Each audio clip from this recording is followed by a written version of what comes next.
حميم وتصلية جحيم إن هذا لهو حق اليقين فسبح باسم ربك العظيم اللهم صل وجوهنا باليسار ولا توهنا بالاقتار فنسترزق طالب رزقك ونستعظم شرار خلقك ونشتغل بحمد من أعطانا ونبتلى بذنب من منعنا وأنت من وراء ذلك كله أهل العطاء والمن اللهم كما صنت وجوهنا اللهم كما صنت وجوهنا سجود الله لك فسنا للحاجة الله إليك بجودك وكرمك وفضلك يا أرحم الراحمين يا أرحم الراحمين يا أرحم الراحمين أغننا بفضلك عمن سواك وصلى الله على سيدنا محمد النبي الأمي وعلى آله سبحان ربك رب العزة عما يصفون السلام على المرسلين والحمد لله رب العالمين سر الفاتحة.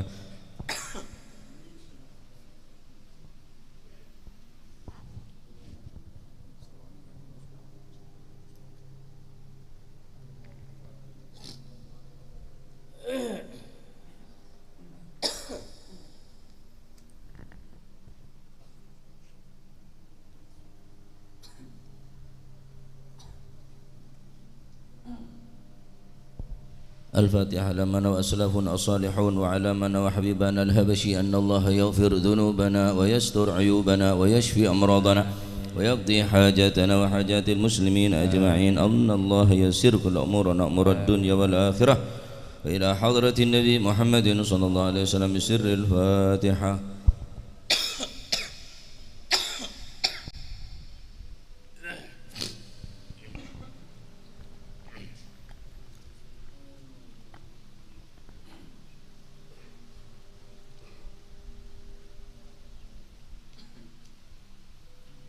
لا إله إلا الله لا إله إلا الله لا إله إلا الله الله حسبي.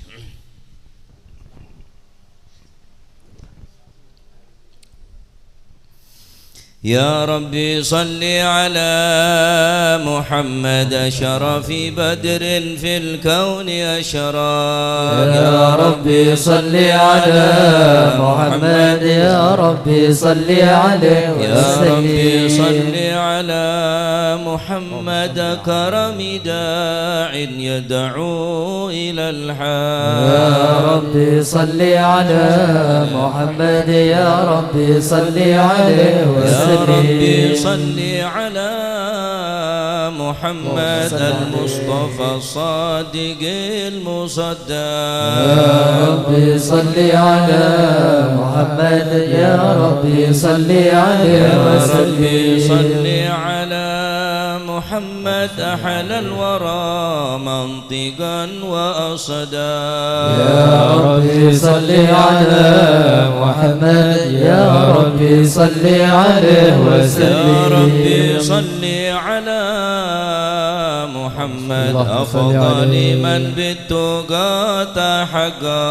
يا ربي صل على محمد يا ربي صل عليه وسلم. يا ربي صل على محمد بالسخاء والوفاء تخلى. يا ربي صل على محمد يا ربي صل عليه وسلم. يا ربي صل على محمد واجمع من الشمل ما تفرق. يا ربي صل على محمد يا ربي صل عليه وسلم. يا ربي صل على محمد وصله وسهل ما قد تعوى. يا ربي صل على محمد يا ربي صل عليه وسلم. ربي صل على محمد وافتح من الخير كل مغلاق. يا ربي صل على محمد يا ربي صل عليه وسلم. يا ربي صل على محمد وآله ومن بالنبي تعلى. يا ربي صل على محمد يا ربي صل عليه وسلم. يا ربي صل على محمد وآله ومن للحبيب يعشى يا ربي صل على محمد يا ربي صل عليه وسلم يا ربي صل على محمد ومن بحبل النبي توثى يا ربي صل على محمد يا ربي صل عليه وسلم يا ربي صل على محمد يا ربي صل عليه وسلم يا ربي صل على محمد يا ربي صل عليه وسلم اللهم صل وسلم وبارك عليه. أعوذ بالله من الشيطان الرجيم. بسم الله الرحمن الرحيم. إنا فتحنا لك فتحا مبينا ليغفر لك الله ما تقدم من ذنبك وما تأخر ويتم نعمته عليك ويهديك صراطا مستقيما وينصرك الله نصرا عزيزا. لقد جاءكم رسول من أنفسكم عزيز عليه ما عنتم حريص عليكم بالمؤمنين رؤوف رحيم. فإن تولوا فقل حسبي الله حسبي الله لا إله إلا هو عليه توكلت وهو رب العرش العظيم. إن الله وملائكته يصلون على النبي يا أيها الذين آمنوا صلوا عليه وسلموا تسليما. اللهم صل وسلم وبارك عليه. السلام عليك زين الأنبياء.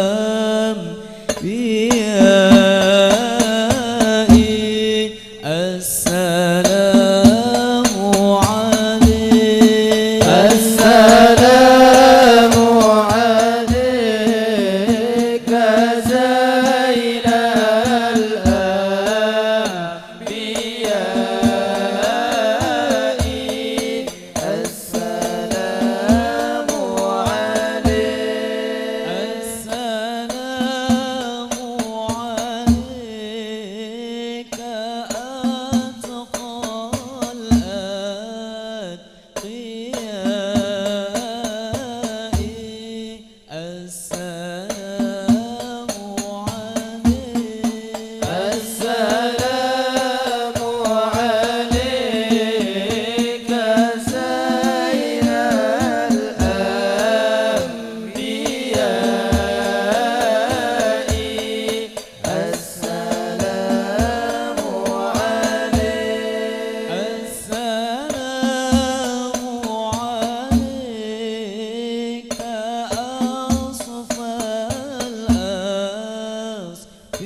النبي يا حاضرين يعلم علم اليقين أن رب العالمين أفرض الصلاة عليه. الله الله الله على نور رسول الله. الله الله الله على نور رسول الله. النبي يا من حضر النبي خير البشر. النبي يا من حضر النبي خير البشر ودنا له القمر ونزل سلم عليه. الله الله الله على نور رسول الله. الله الله الله على نور رسول الله.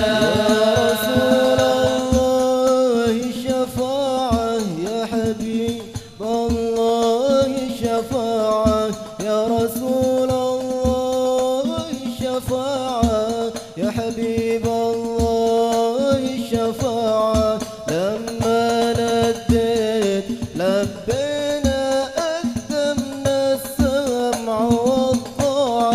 يا رسول الله الشفاعة يا حبيب الله الشفاعة. يا رسول الله الشفاعة يا حبيب الله الشفاعة.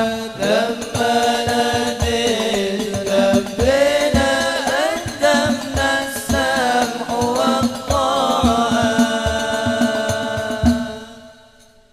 اللهم صل وسلم وبارك عليه.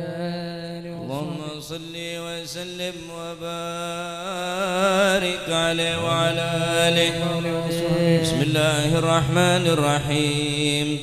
الحمد لله القوي سلطانه الواضح برهانه المبسوط في الوجود كرمه وإحسانه صلى الله عليه. تعالى مجده وعظم شانه خلق الخلق لحكمة وطوى عليها علمه وبسط لهم من فائض المنة ما جرت به في أقداره القسمة صلى الله عليه. وأرسل إليهم أشرف خلقه وأجل عبيده رحمة. تعلقت إرادة الأزلية بخلق هذا العبد المحبوب فانتشرت آثار شرفه في عوالم الشهادة والغيوب صلى الله عليه. فما أجل هذا المن الذي تكرم به المنان وما أعظم هذا الفضل الذي برز من حضرة الإحسان صورة كاملة ظهرت في هيكل محمود صلى الله عليه. فتعطرت بوجودها كناف الوجود وطرزت برد العوالم بطراز تكريم. اللهم صل وسلم أشرف الصلاة والتسليم على سيدنا ونبينا محمد الرؤوف الرحيم. اللهم صل وسلم وبارك عليه. وسلم وبارك عليه وعلى آله. تجلى الحق في عالم قدسه الواسع تجليا قضى بانتشار فضله في القريب والشاسع صلى الله عليه. فله الحمد الذي لا تنحصر أفراده بتعداد ولا يمل تكراره بكثرة ترداد حيث أبرز من عالم الإمكان صورة هذا الإنسان صلى الله عليه. ليتشرف بوجوده الثقال المثلان وتنتشر أسراره في الأكوان فما من سر اتصل به قلب منيب صلى الله عليه إلا من سوابغ فضل الله على هذا الحبيب صلى الله على قلب سروره قد توالى بحبيب عم الأنام نوالا جل من شرف الوجود بنور ومر الكون بهجة وجمالا قد ترقى في الحسن على مقام وتناهى في مجده وتعالى لحظة العيون فيما اجتلته بشرا كاملا يزيل الضلالا وهو من فوق علم ما قد رأت رفعة في شؤونه وكمالا سبحان الذي أبرز من حضرة الامتنان ما يعجز عن وصفه اللسان ويحار في تعقل معاني الجنان صلى الله عليه انتشر منه في عالم البطون والظهور صلى الله عليه ما ملأ الوجود الخلقي صلى الله عليه تبارك الله من إله كريم بشرتنا آياته في الذكر الحكيم ببشارة لقد جاءكم رسول من أنفسكم عزيز عليه ما عنتم حريص عليكم بالمؤمنين رؤوف رحيم فمن فاجأته هذه البشارة وتلقاها بقلب سليم فقد هدي إلى صراط مستقيم اللهم صل وسلم أشرف الصلاة والتسليم على سيدنا ونبينا محمد الرؤوف الرحيم اللهم صل وسلم وبارك عليه اللهم صل وسلم وبارك عليه صلى الله عليه أشهد أن لا إله إلا الله وحده لا شريك له شهادة ترجى اللسان عما تضمنه الجنان من التصديق بها والإذعان صلى الله عليه من الإيمان قواعد صلى الله عليه من سر ذلك الإذعان والتصديق شواهد صلى الله عليه أن سيدنا محمد العبد الصادق في قوله وفعله والبلغ لله ما أمره بتبليغ لخلقه من فرضه ونفله صلى الله عليه أرسله الله للعالمين بشيرا ونذيرا صلى الله بلغ عليه الرسالة وأدى الأمانة وهدى الله من الأمة بشرا كثيرا صلى الله عليه المستبصرين سراجا وقمرا منيرا صلى الله عليه فما أعظم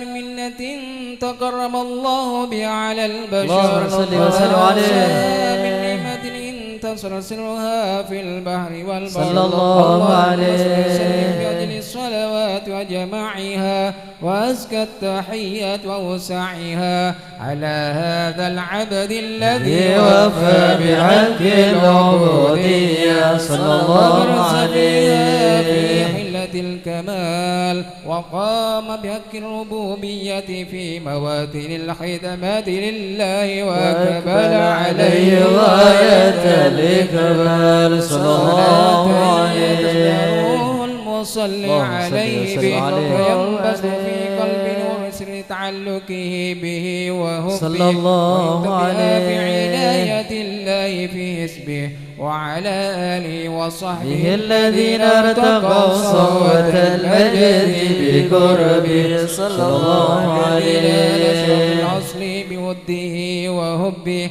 ما أطر الأكوان بنشر ذكراه النسيم.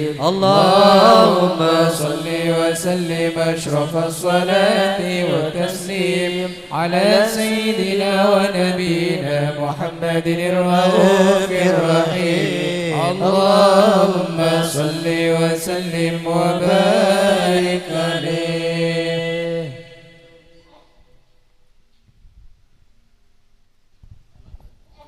اللهم صل وسلم وبارك عليه وعلى آله. أما بعد، فلما تعلقت إرادة الله بالعلم القديم بظهور أسرار التخصيص للبشر الكريم بالتقديم والتكريم، نبذت القدرة الباهرة بالنعمة الواسعة والمنة الغامرة، فانطلقت بيضة التصوير في العالم المختلق الكبير عن جمال مشهود بالعين، حاول لوصف الكمال المطلق والحزن التام والزين، فتنقل ذلك الجمال الميمون بالأصلاب الكريمة والبطون، فما من صلب ضم إلا وانتمت عليه من الله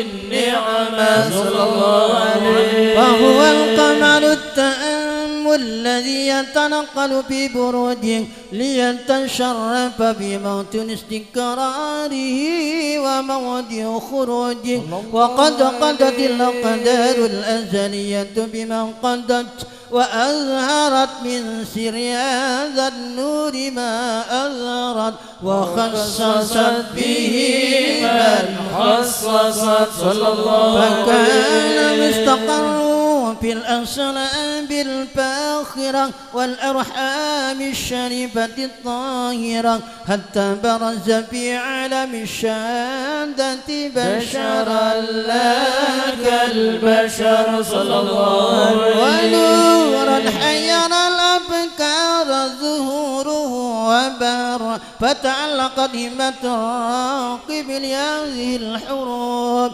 بأن يركم في هذا القرطاس ما هو لديه من عجائب ذلك النور معروف. وإن كانت الألسن لا تفي بعشر معشار أوصاف ذلك الموصوف تشويقا للسامعين من خواص المؤمنين وترويحا للمتعلقين بهذا النور المبين، وإلا فألا تعرب الأقلام عن شؤون خير الأنام، ولكن أنزل إلى تذويد ما حفظت من شرشف المخلوقين وما أقربه الله به في مولده من الفضل الذي عم العالمين،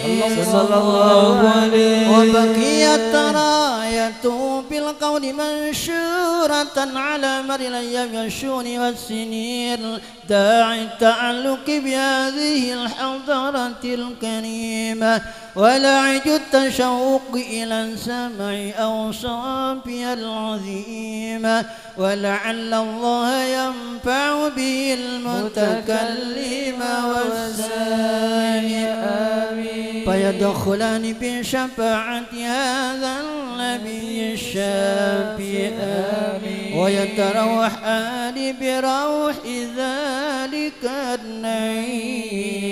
اللهم صل وسلم أشرف الصلاة والتسليم على سيدنا ونبينا محمد الرؤوف الرحيم.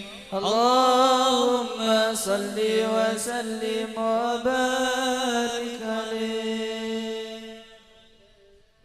بالله غرد يا حمام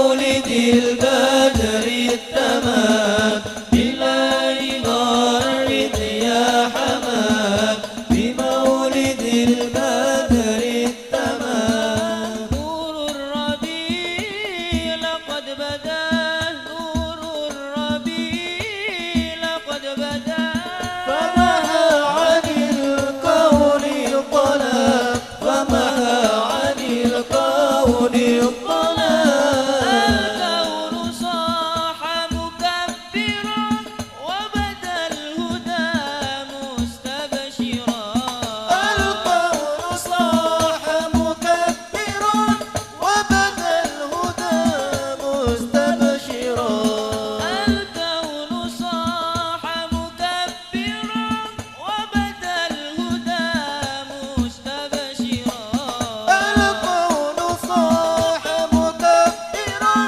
وبدا الهدى مستبشرا والكفر ولى مدبرا لما أتى هادي الأنام وارد يا حمام بمولد البدر التمام بالله غرد يا حمام بمولد البدر التمام نور الربيع لقد بدا نور الربيع لقد بدا فمحى عن الكون الظلام فمحى عن الكون الظلام الكون صاح مكبرا وبدا الهدى مستبشرا الكون صاح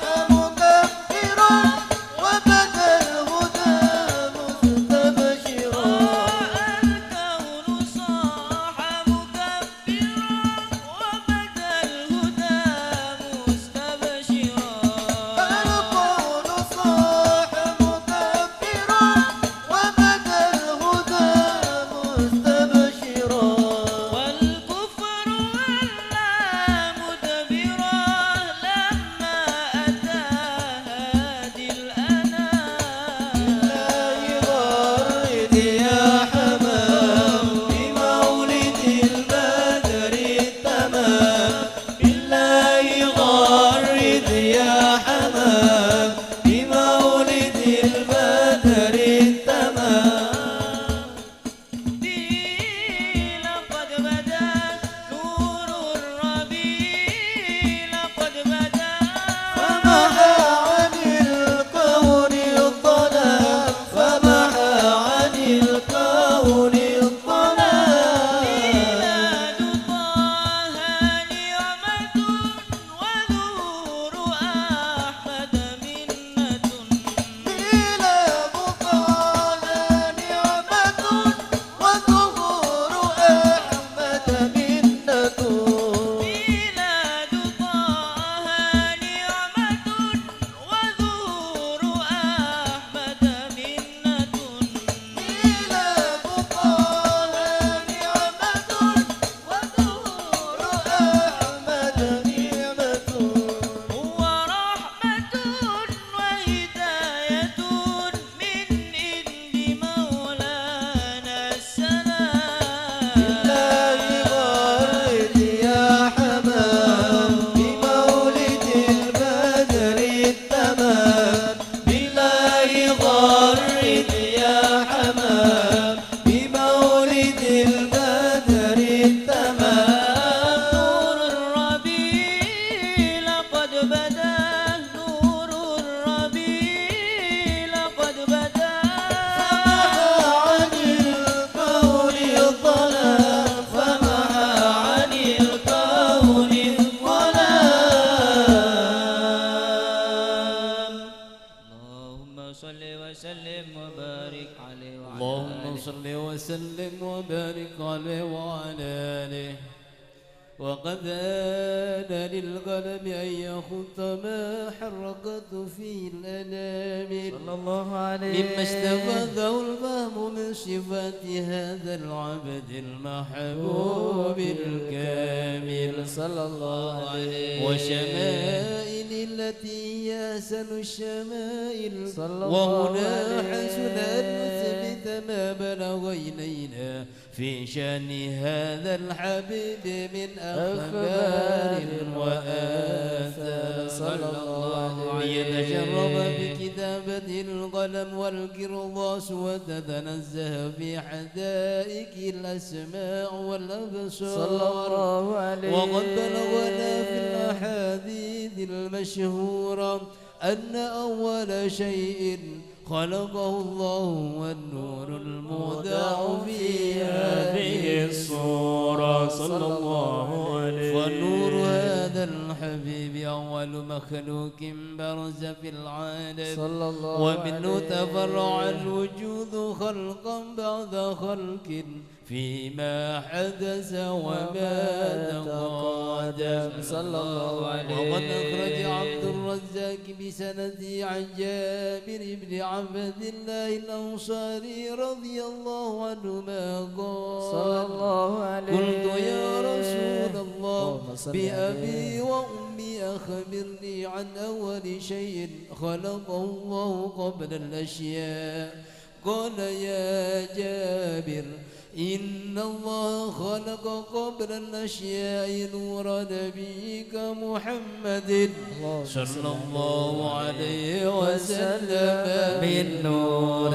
صلى الله عليه. وقد ورد من حديث أبي هريرة رضي الله عنه أنه قال قال رسول الله صلى الله عليه وسلم كنت أول النبيين في الخلق وآخرهم في البعث. وقد تعددت الروايات بأنه أول الخلق وجودا وشرفهم مولودا ولما كانت السعادة الأبدية لها ملاحظة خفية اختصت من شاءت من البرية بكمال الخصوصية صلى الله عليه. واستودعت هذا النور المبين أصلاب وبطون من شرفه من العالمين صلى الله عليه. هذا النور من سلب آدم ونوح وإبراهيم عليه السلام حتى أوصلت يد العلم القديم إلى من غششت بالتكريم أبيه الكريم صلى الله عليه. عبد المظلم ذي القدر العظيم صلى الله عليه. التي هي في المخاوف آمنة السيدة الكريمة آمنة فتلقاه صلب عبد الله فألقاه إلى بطنها صلى الله عليه. وضمت وشاءها بمعونة الله محافظة على حق هذه الذرة وصونها صلى الله عليه. فحملته برعاية الله كما ورد عنها حملا خفيفا لا تجد له ثقلا صلى الله ولا عليه. ذنب ولا من ولا إلنا صلى الله حتى عليه. مر الشهر بعد الشهر من حبله صلى الله عليه. إلى عالم الشهادة لتنبسط على آل هذا العالم فيوضات فضله وتنتشر فيه آثار مجده الصميم. اللهم صل وسلم أشرف الصلاة والتسليم على سيدنا ونبينا محمد الرؤوف الرحيم. اللهم صل وسلم وبارك عليه. صل وسلم وبارك عليه. صلى الله عليه. منذ علقت به هذه الدرة المكنونة والجوهرة المسونة والكون كله يصبح ويمسي في سرور وابتهاج. صلى الله عليه. قرب دور إشراك هذا السراج والعيون متشوفة إلى بروز متشوقة إلى التقاط جواهر كنوز صلى الله عليه. كل دابة لقريش نطقت بفصيح العبارة وعلة بكمال البشارة وما من حامل حملا في ذلك العام إلا أتى في حملها بغلام من بركات وسعادة هذا الإمام صلى الله عليه. ولم تزل الأرض والسماوات متضمخة بإثر الفرح بملاقاة أشرف البريات وبروزه من عالم الخفاء إلى عالم الظهور بعد تنكله في البطون والظهور صلى الله عليه. فأثر الله في الوجود بهجة التكريم وبسط في العالم الكبير مائدة التشريف والتعظيم ببروز هذا البشر الكريم. اللهم صل وسلم أشرف الصلاة والتسليم على سيدنا ونبينا محمد الرؤوف الرحيم. اللهم صل وسلم وبارك عليه. طالما أشكو غرامي يا نور الوجود، طالما أشكو غرامي يا نور الوجود، وأنادي يا تهامي يا مدين الجود، وأنادي يا تهامي يا مدين الجود. طالما أشكو غرامي يا نور الوجود، طالما أشكو غرامي يا نور الوجود، وأنادي يا تهامي يا معدن الجود، وأنادي يا تهامي يا معدن الجود. بنياتي أقصى مرامي أخضى بالشهود، بنياتي أقصى مرامي أخضى بالشهود، وأرى باب السلام، وأرى باب السلام يا زكي الجود، وأرى باب السلام يا زكي الجود. طالما أشكو غرامي يا نور الوجود، طالما أشكو غرامي يا نور الوجود، وأنادي يا تهامي يا معدن الجود، وأنادي يا تهامي يا معدن الجود. يا فراس الكون إني عاش مستهام، يا فراس الكون إني عاش مستهام، مغرم والمدح فني، مغرم والمدح فني يا بدر الدامات، مغرم والمدح فني يا بدر الدامات. طالما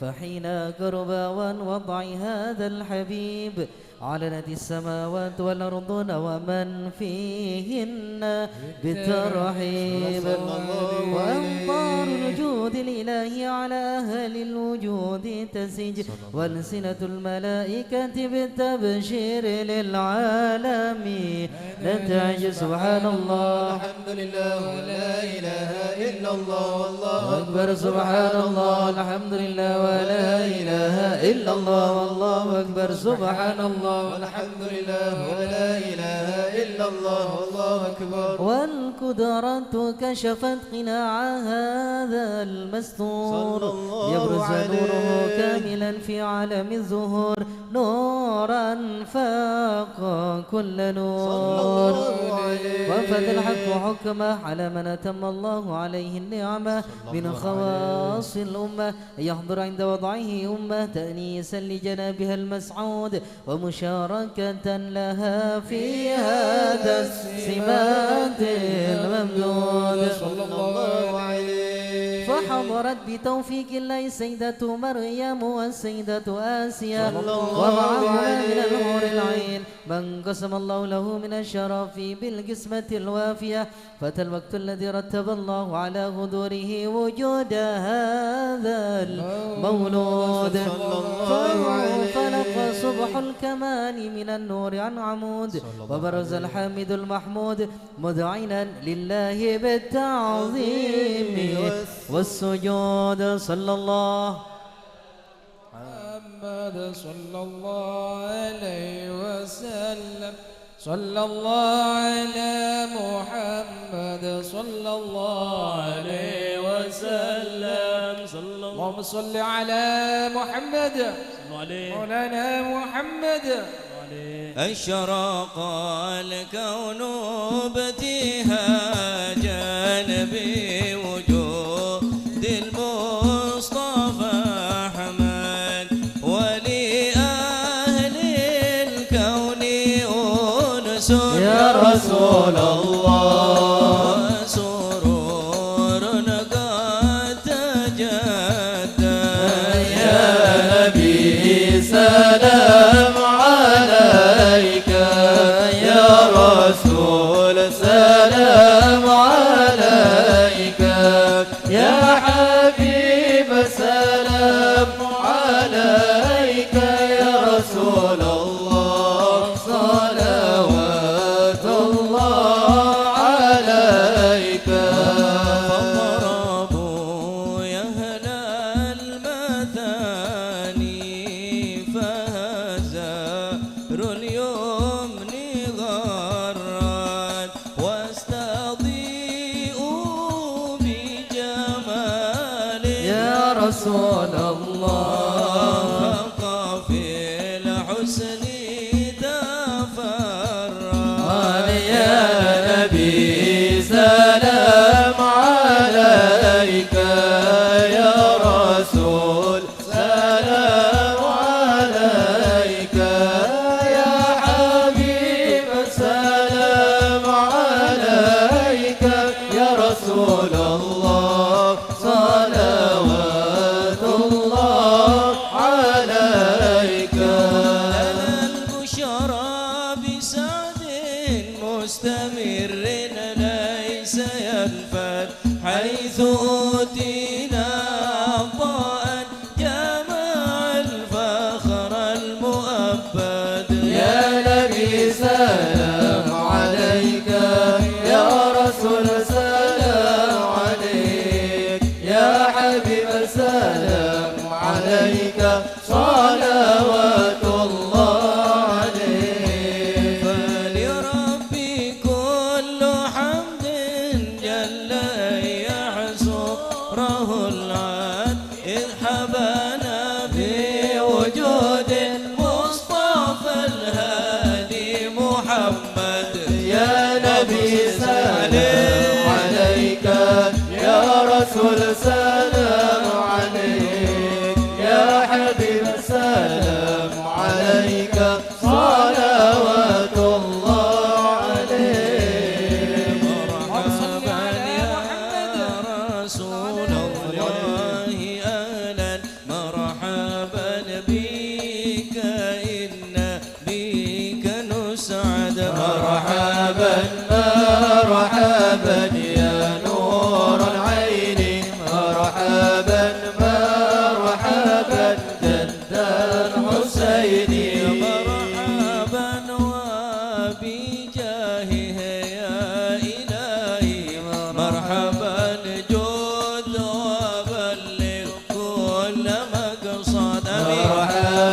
مرحبا يا نور العين مرحبا مرحبا جد الحسين واهدنا نهج سبيلي مرحبا مرحبا كي به نسعد ونور الله مرحبا مرحبا مرحبا يا نور العين مرحبا مرحبا مرحبا يا ذا الحسين الله مرحبا مرحبا ربي بلغنا بجاهه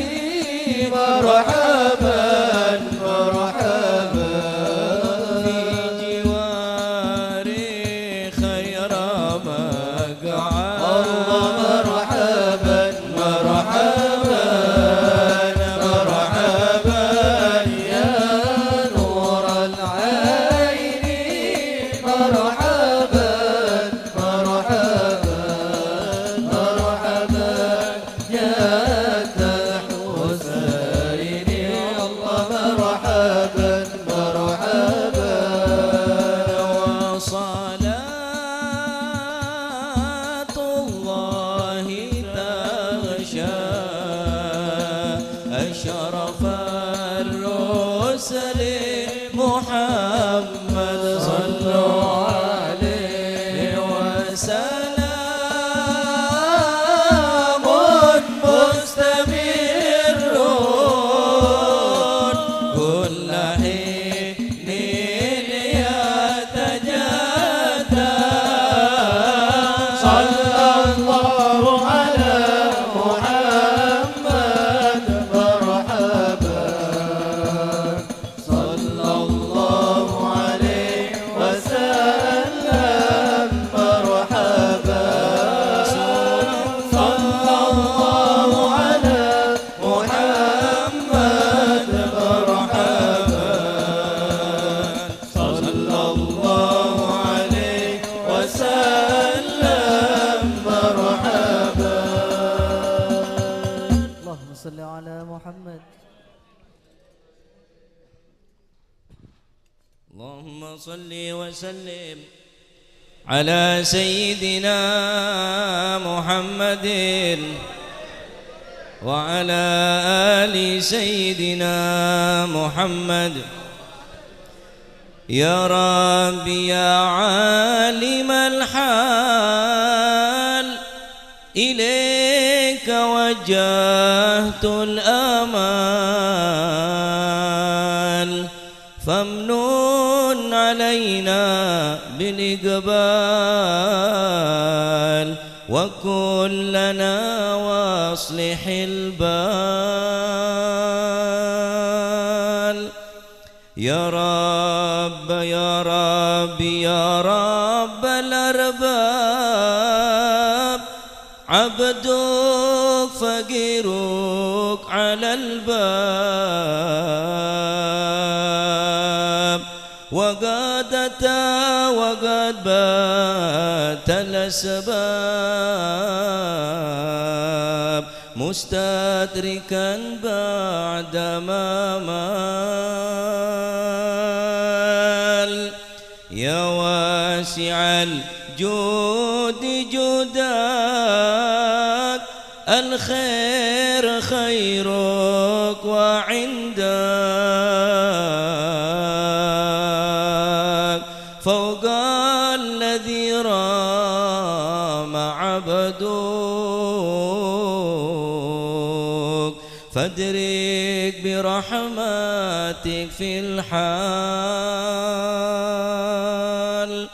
يا موجد الخلق طرا وموسع الكل برا أسألك سبال سترا على القباء والأخطال يا من يرى سر قلبي حسبي اطلاعك حسبي فامحو بعفوك ذنبي واصلح كسودي والأعمال يا ربي يا ربي إني أسألك العفو عني ولم يخف فيك ظني يا مالك الملك يا وال أشكو إليك وأبكي من شوم ظلمي وإفكي وسوء فعلي وتركي وشهوة الجيل والقال وحب دنيا ذميمة من خايم شام يرى وحب دنيا ذميمة من كل خير عقيمة فيها البلايا مقيمة وحشمها آفت واشغال يا ربي يا عليم الحال إليك وجهت الآمال فامنن علينا بالإقبال وكلنا واصلح البال يا ربي يا عليم الحال إليك وجهت الآمال فامنن علينا بالإقبال وكلنا واصلح البال يا ربي يا عليم الحال إليك وجهت الآمال فامنن علينا بالإقبال وكلنا واصلح البال يا ربي يا عليم الحال إليك وجهت الآمال فامنن علينا بالإقبال وكلنا واصلح البال يا ربي أنت ناصري فلكني كل خيري واجعل جنانك مصيري واختم بالإيمان الأجل يا ربي أنت ناصري فلكني كل خيري واجعل جنانك مصيري واختم بالإيمان الأجل يا ربي يا عليم الحال يا الله يا رب وجهت الآمل الله علينا بالإقبال وكلنا واصلح البال يا ربي يا عليم الحال إليك وجهت الآمال فامنن علينا بالإقبال وكلنا واصلح البال وصلي في كل حالة على مزيل الضلالة من كلمته الغزالة محمد الهدي الدال وصلي في كل حالة على مزيل الضلالة من كلمته الغزالة محمد الهدي الدال يا ربي يا عليم الحال إليك وجهت الأمل يا رب فمن علينا بالإقبال وكلنا واصلح البال يا ربي يا عليم الحال إليك وجهت الأمل فمن علينا بالإقبال وكلنا واصلح البال والحمد لله شكرا على نعم منه تترى نحمد سرا وجهرا وبالغدايا والآصال والحمد لله شكرا على نعم منه تترى نحمد سرا وجهرا والغدايا والآصال يا ربي يا عليم الحال إليك وجهت الأمل فمن علينا بالإقبال وكلنا واصلح البال يا ربي يا عليم الحال إليك وجهت الأمل فمن علينا بالإقبال وكلنا واصلح البال اللهم صل وسلم وبارك عليه اللهم صل وسلم وبارك عليه صلى الله وحين عليه برز صلى الله عليه وسلم من بطن أمه برز رافعا طرفه إلى السماء صلى الله ومن عليه ذلك الرفع إلى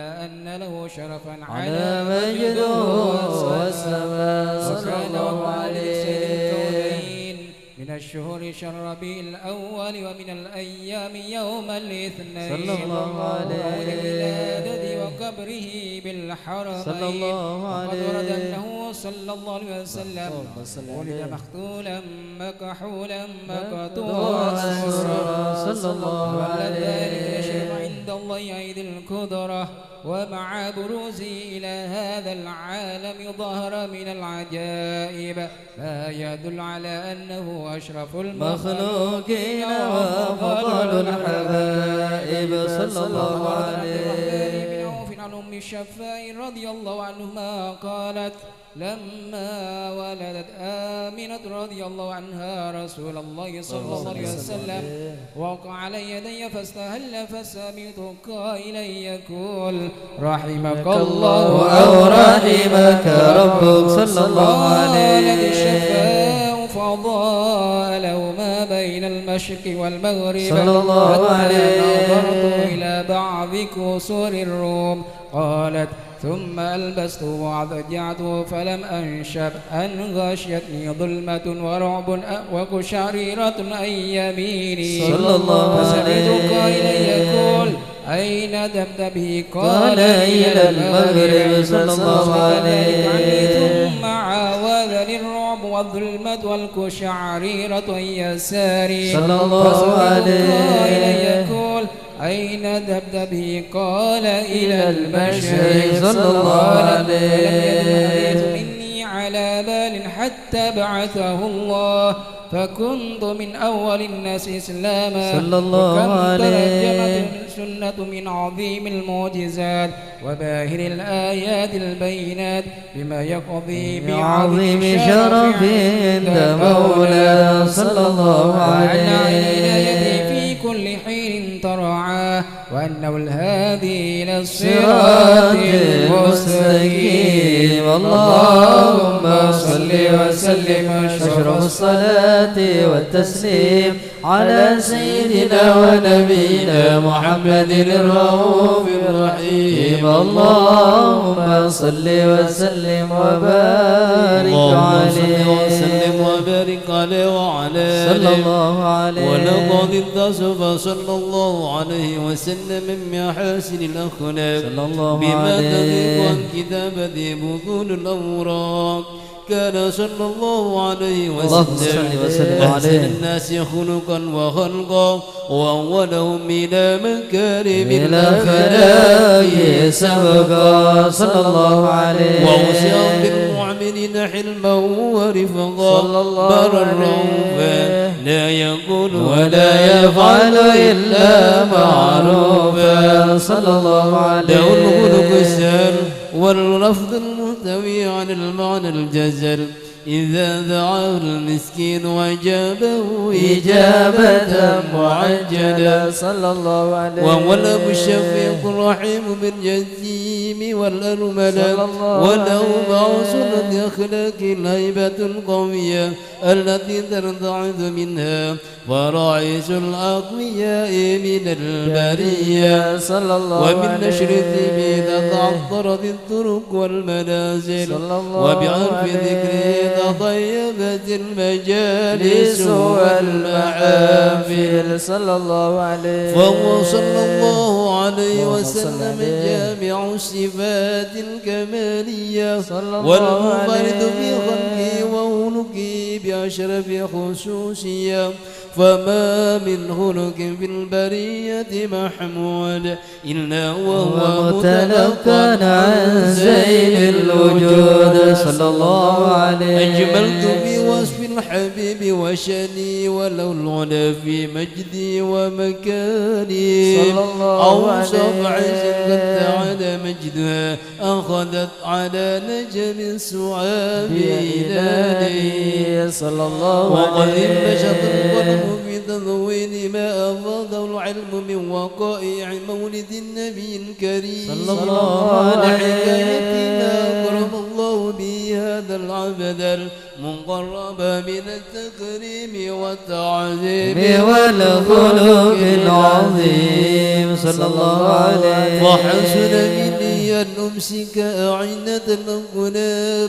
في هذا المقام وأقرأ السلام على سيد الأنام السلام عليك أيها النبي ورحمة الله وبركاته السلام عليك أيها النبي ورحمة الله وبركاته السلام عليك أيها النبي ورحمة الله وبركاته وبذلك يحسن الختم كما يحسن التقديم فعلي أفضل الصلاة والتسليم اللهم صل وسلم أشرف الصلاة والتسليم على سيدنا ونبينا محمد الرؤوف الرحيم اللهم صل وسلم وبارك عليه.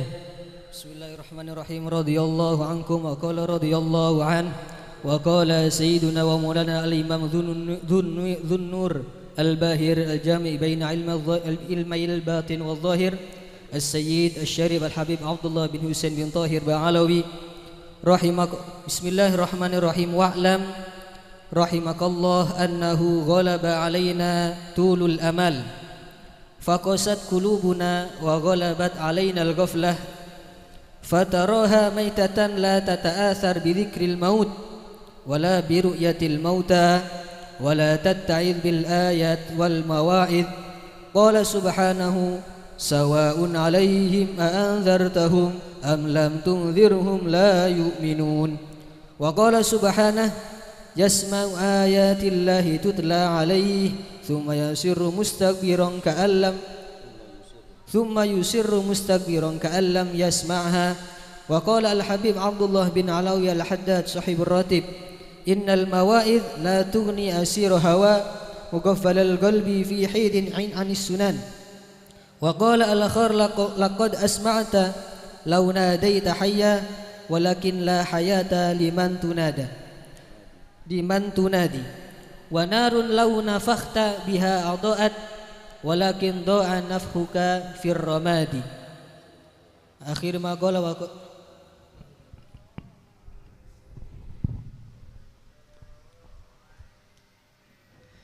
Bismillah, alhamdulillah, wassalatu wassalamu ala rasulillah Sayyidina Maulana Muhammad bin Abdullah la haula wala quwata illa billah radhiyallahu ankum wa'lam. Ketahuilah, kata beliau Al-Habib Qutbil Bahir Al-Habib Abdullah bin Husin bin Tahir, beliau adalah pengarang kitab Sulamut Taufik Tupontuk Setaja Maos malah lebih berkah majelis nikah. Juga beliau adalah pengarang Ya Arhamar Rahimin saya karang tinang Al-Habib Abdullah bin Husin bin Tahir. Sekelumit beliau adalah dua saudara yang sama-sama menjadi wali kutub. Mempunyai saudara laki namanya Tahir bin Husin bin Tahir. Al-Habib Abdullah bin Husin bin Tahir wal Habib Tahir bin Husin bin Tahir. Di antara didikan-didikan bibi beliau atau ibu beliau, karena abah daripada beliau sering rihlah keluar negara, keluar negeri untuk melakukan dakwah. Satu saat sang ibu pernah berpesan kepada kedua anak yang kecil, yang soleh, yang salihin, yang kelihatan daripada pancaran cahaya beliau akan menjadi orang yang besar. Wahai anakku, mulai sekarang kau sudah mencapai umur baligh, mulai pun meranjak dewasa. Engkau harus jujur kepada ibu. Apapun keadaannya, dimanapun kamu berada, harus jujur sama ibu. Naam ya Ummah. Sekarang kamu sudah beranjak dewasa, umur sudah menjelang baligh, harus sekolah madrasah. Sekolah madrasah sangona dari ibu beliau cuma situng sangona, kejujur. Ahlan wa sahlan. Keluar beliau keduanya Kak Dinto Al-Habib Abdullah bin Husin bin Tahir, sengarang kitab nikah bentretan Al-Habib Tahir bin Husin bin Tahir. Cuma akhlak beliau luar biasa, terkenalan alim.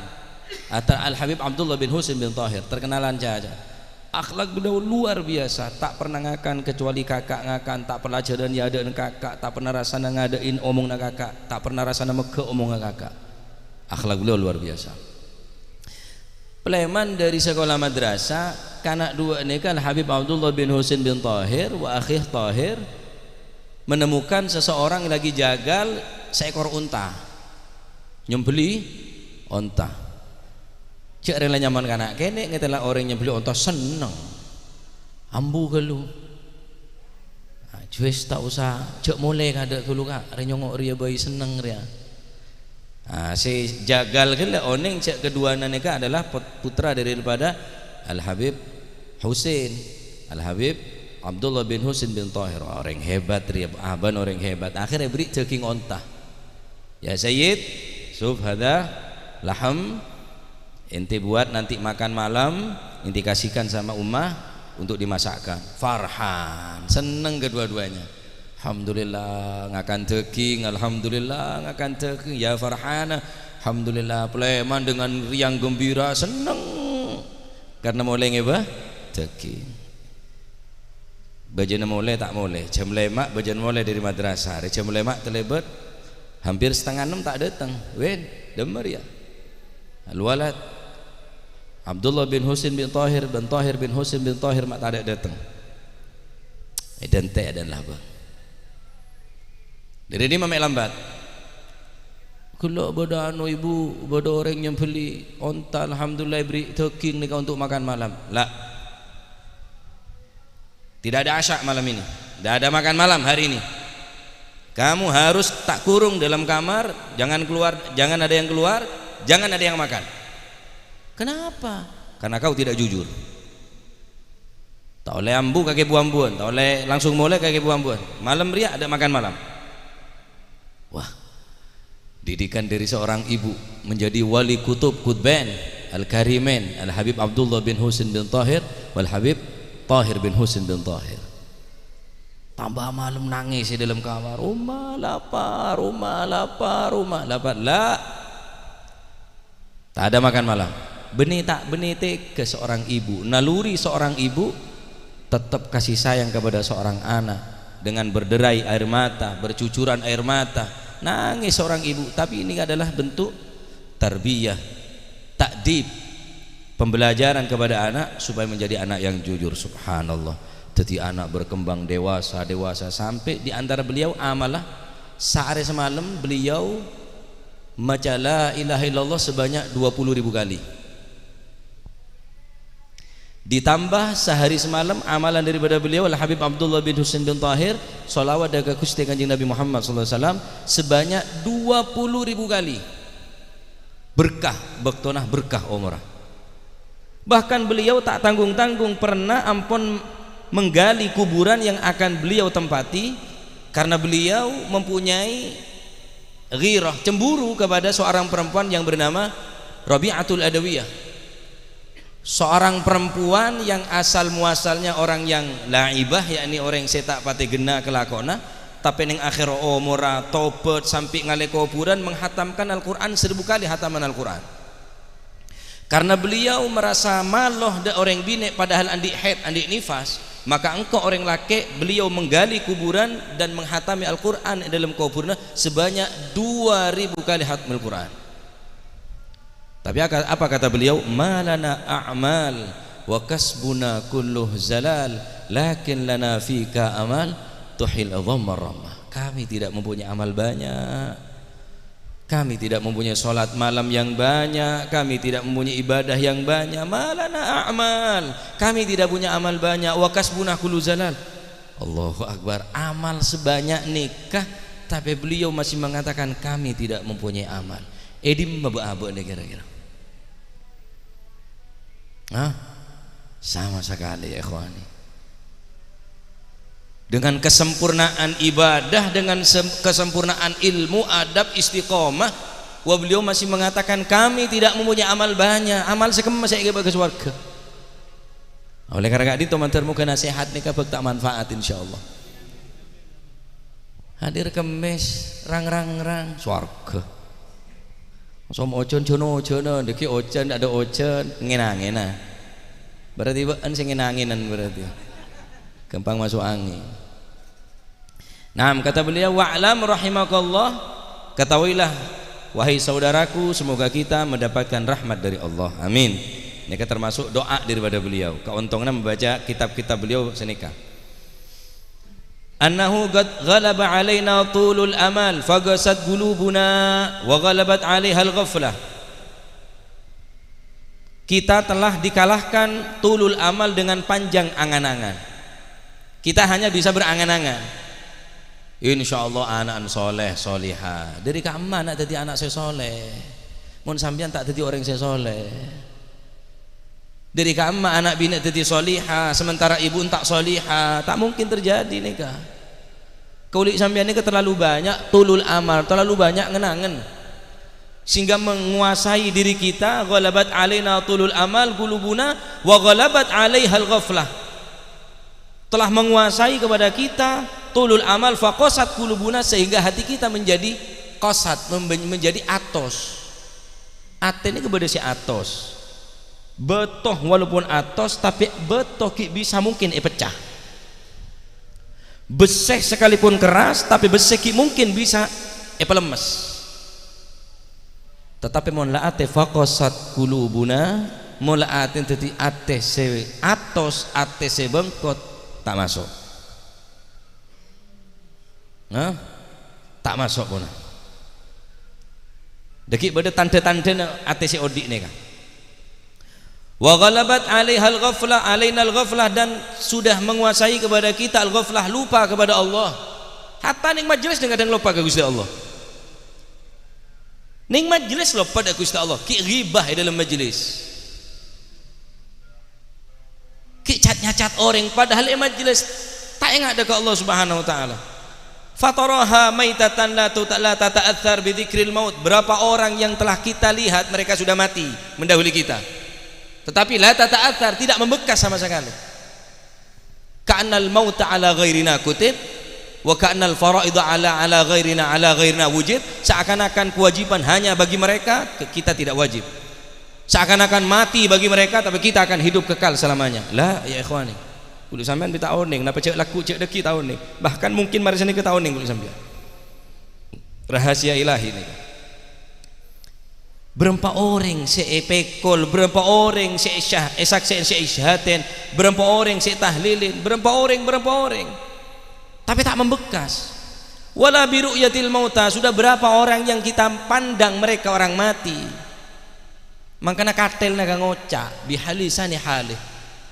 katel saya pekol orang-orang untuk menuju ke kuburan ini kan ngocak undur bi'aklik anal muhayya linaklik kam sara mithli bimithlik ana sarirul manaya. Can katel ngocak beun mun ngabes engkau jika kamu melihat aku pandanglah dengan akalmu, jangan hanya sekedar melihat. Kalau hanya sekedar melihat hewan pun melihat ajam nyongo ajam ngetela, tapi tandi akal pikiran undur bi'aklik pandang dengan akalmu anal muhayya linaklik aku diciptakan aku dibuat untuk memindahkanmu asal audi atas dunia yalle ke dalam dunia sekejaki karamele minta stainless ban makin lebih canggih boleh pakai roda itu tak asa mekol nah modern bonan stainless bedah roda 2 bedah roda 4 bedah terserah mun sampean tro nyecel katel nyecel tedung dek remeras sana kira-kira katel air aja gratis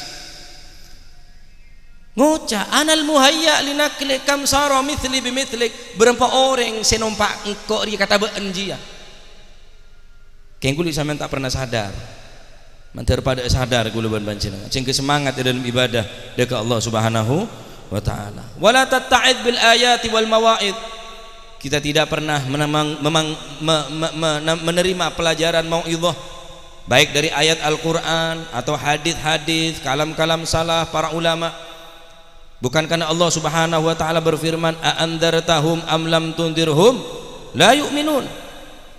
Jika mereka sudah tidak mempunyai rasa takut, indar tidak masuk, tandir tidak masuk. Kok takut tak takut. Ceritain neraka tak takut, ceritain mate tak grimesen, ceritain surga tak teroh, mate berarti je lah. Tak ada kehidupan misalnya. Wa qala subhanahu wa ta'ala yasma'u ayatillahi tutla alaihi thumma yusirru mustakbira. Dalam Al-Quran Allah Subhanahu wa ta'ala wailun likulli affakin adzim. Celakalah bagi mereka orang-orang yang selalu banyak daripada dosa-dosa yang berlumuran dosa tidak mau tobat. Yasma'u ayatillahi tutla alaihi thumma yusiru mustakbiran kallam yasma'ha fabashshiru bi'adzabin alim. Mereka adalah orang-orang yang mendengar ayat Allah, mendengar peringatan-peringatan Allah daripada Al-Quran, dibacakan mereka tentang azab, dibacakan mereka tentang kiamat, dibacakan mereka tentang kubur, tetapi mereka masih tetap mustakbiron, mereka sombong, mereka congkak, ka'allam yasma'ha, seakan-akan mereka tidak pernah mendengar ayat Al-Quran. Fabashshirhu bi'adzabin alim, kabarkan kepada mereka azab yang pedih. Naudzubillah. Mun beda mau itu harus sampai kaula maengak ka abah tibi bener yang kebenaran terus belajar dari orang saya, terus belajar dari orang yang saya tepak, terus belajar dari orang yang saya keratu muka Allah Subhanahu wa taala. Al-Habib Abdullah Al-Haddad mengatakan laqad asma'ta walau nadaita hayyan walakin la hayata liman tunadi. Benar-benar engkau telah mendengarkan jika engkau memanggil, jika dia mempunyai kehidupan, masih ada di dalam hatinya kehidupan, maka mereka akan menyambut panggilanmu. Weh fulan demak kakek, entara dena pasar, entara dena majelis. Walakin la hayata liman la tunadi. Tapi jika mereka tidak hidup, sekalipun dipanggil ngeding cek pada majlis, salon tur ngecentur, tapi ada kehidupan. La hayata liman tunadi. Sekalipun kamu panggil pakai speaker, tak bakal ngeding. Wa narun law nafakhta biha adaat walakin dha'a nafhuka fir ramadi.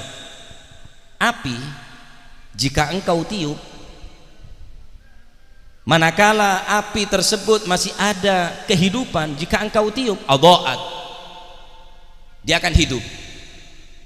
Mungkin beda setitik daripada kehidupan beda apoi dalam kampuan kelak seodi esrepoh bekalodi.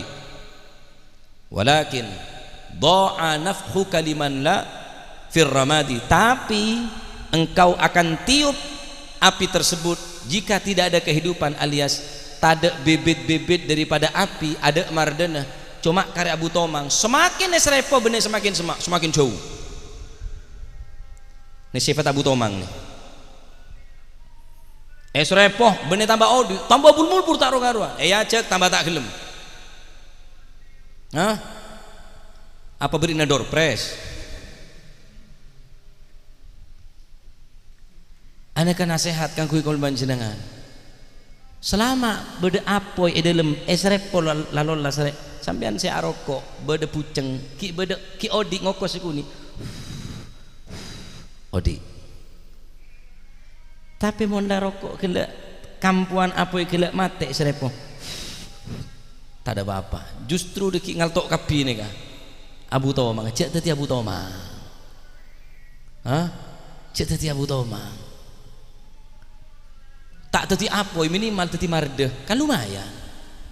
Mon apoy ebrik bensin, buat langsung. Lima, berangkat. Bismillah, OTW. Hah? Tapi mulai tak ada kehidupan sekalipun disiram bensin, bener tambah odi, tambah mate. Ya, ini kan nasihatkan kui kau khusus. Mau urusan sengka pada tak kenceng pada sengkana cuma untuk aman. Berapa kali gelak sholawat ke Gusti Kanjeng Nabi Muhammad SAW. Penting aki bareng Al Habib Abdullah bin Husin bin Tahir. Du boleh buka le. Cermet lah. Kalah meloloh. Kurang de remah. Antar mau kita ilmu semanfaat. Termoga tadi nasihat semanfaat fid din wad dunya wal akhirah. Amin Allahumma amin. Amin Allahumma amin. Ya Allah doa.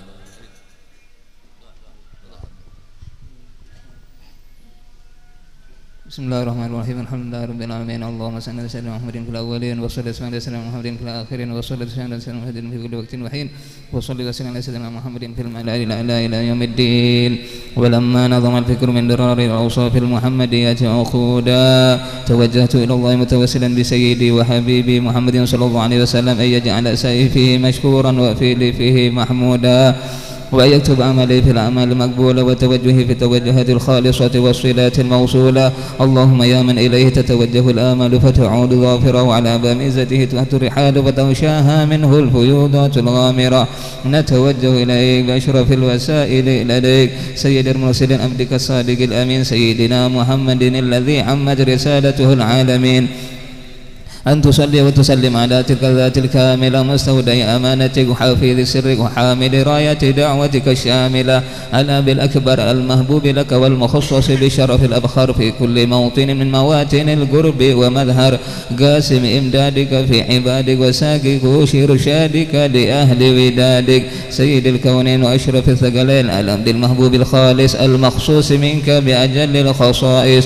اللهم صل وسلم عليه وعلى آله وأصحابه وأهل حضر قرابه من أحبابه. اللهم إنا نقدم إليك جاه هذا النبي الكريم ونتوسل إليك بشرف مقامه العظيم أن تلاحظنا في حركاتنا وسكناتنا بعين عنايتك وأن تحفظنا في جميع أطوارنا وتقلباتنا بجميل رعايتك وحصين وقايتك وأن تبلغنا من شرف القرب إليك وإلى هذا الحبيب غاية آملنا وتتقبل منا ما تحركنا فيه من نياتنا وأعمالنا وتجعلنا في حضرة هذا الحبيب من الحاضرين وفي طرائق اتباعه من السالكين ولحقك وحقه من المعدين ولأهلك من الحافظين. اللهم إن لنا أطماعا في رحمتك الخاصة فلا تحرمنا وذنونا جميلة هي وسيلتنا إليك فلا تخيبنا. آمنا بك وبرسولك وما جاء به من الدين وتوجهنا به إليك مستشفعين أن تقابل المذنب منا بالغفران والمسيء بالإحسان والسائل بما سأل والمؤمل بما أمل وأن تجعلنا ممن نصر هذا الحبيب ووازره وله وظاهره وعم ببركته وشريف وجهته أولادنا ووالدينا وأهل قدرنا ووادينا وجميع المسلمين والمسلمات والمؤمنين والمؤمنات في جميع الجهاد وأدم راية الدين القويم في جميع الأقطار منشورة ومعالم الإسلام والإيمان بأهلها معمورة معنا وصورة.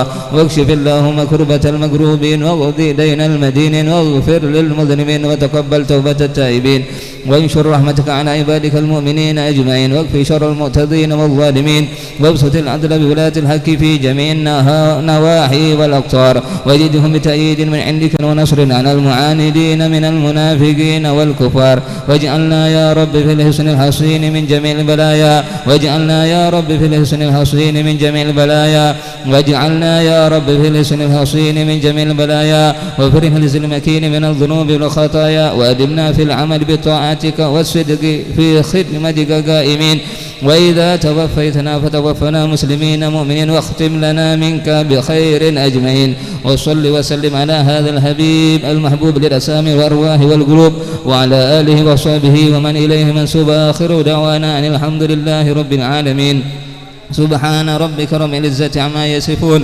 وسلام على المرسلين والحمد لله رب العالمين وإلى حضرة النبي.